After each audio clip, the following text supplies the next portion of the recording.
ഞാൻ അനന്യ എന്ന പുസ്തകത്തിന്റെ പ്രകാശനം കട്ടപ്പനയിൽ നടന്നു. സബിൻ ശശിയുടെ ആദ്യ കഥാസമാഹാരത്തിന്റെ പ്രകാശന കർമ്മം എഴുത്തുകാരി പുഷ്പമ്മ നിർവഹിച്ചു.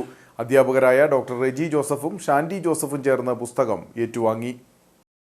കൈപ്പട പബ്ലിഷിംഗ് ഗ്രൂപ്പ് പുറത്തിറക്കിയ സമാഹാരത്തിലെ ഒട്ടുമിക്ക കഥകളിലും സ്ത്രീകളാണ് പ്രധാന കഥാപാത്രങ്ങൾ. ഏതെങ്കിലും ഒരു കാലത്തോട് ചേർന്ന് നിൽക്കുകയല്ല, മറിച്ച് എല്ലാ കാലത്തും വായിച്ചെടുക്കാൻ സാധിക്കുന്ന കഥാരൂപങ്ങൾ ഈ പുസ്തകത്തിന്റെ ഏറ്റവും വലിയ സവിശേഷതയാണ്.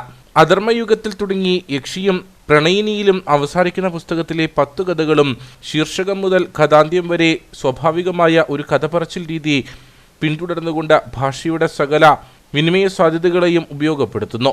പ്രണയം, മതം, ജാതി, വിശ്വാസം, അന്ധവിശ്വാസം, രാഷ്ട്രീയം, നീതി, പൗരബോധം തുടങ്ങി സമകാലിക വിഷയങ്ങൾ പലതും സവിശേഷമായൊരു ആഖ്യാന തന്ത്രത്തിലൂടെ വായനക്കാർക്ക് മുമ്പിലേക്ക് എത്തിച്ചിരിക്കുകയാണ് സബിൻ ശശി. തപസ്യ ജില്ലാ അധ്യക്ഷൻ വി കെ സുധാകരൻ പരിപാടി ഉദ്ഘാടനം ചെയ്തു. കവിയും സാംസ്കാരിക പ്രവർത്തകനുമായ VS ദിബു അധ്യക്ഷനായിരുന്നു.